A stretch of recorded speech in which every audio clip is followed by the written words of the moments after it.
In the latest release of SteinWipe Motion Control, which drives this little wiper that is designed for the X1 and the P1 series Bambu Lab 3D printers, I'm now using something called SteinSwitch Definitions.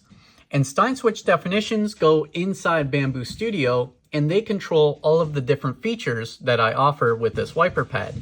At this time, it's only available in Bambu Studio 2.0, but Orca Slicer is in the works.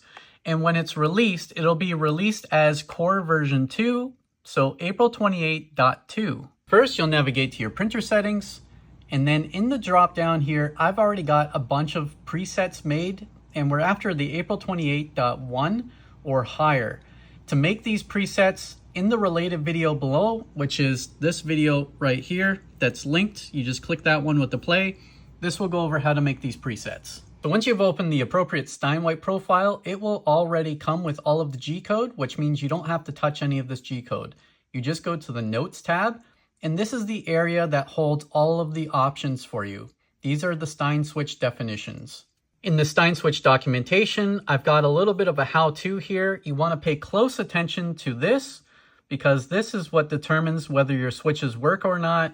And then if we look at the switches themselves, you can see this is the actual switch itself. This is what we would copy and paste to enable this option. So now this printer profile will leave the filament in at the end of the print. There's a description for each switch. Sometimes there's even associated switches, so you want to pay attention to that. And then there's a bunch of notes on that particular switch.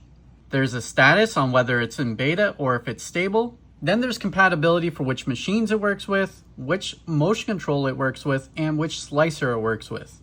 Finally, we got when it was last updated, and then some of these will have a video that links to show you how it all works. And as you can see, there are loads of switches, and I'm constantly adding new ones to this list. Everything you need to get started with the project is now on MakerWorld, and you can print these parts. You can see that they have some pretty good ratings so that they are printing well. And then you've got the instructions, which are very detailed now with links and little animations to show you what to do. And while the MakerWorld version of this project does contain a few SteinSwitch definitions, I will continue to add new definitions to it as people boost this project. That way I can find a balance between what is offered on the Patreon in this dev pack, which contains all of the definitions that you will find in this documentation here. Thank you so much for everybody who has supported this project by boosting it on MakerWorld or becoming a patron. There are still actually a lot of features to cover, so until next time, happy printing.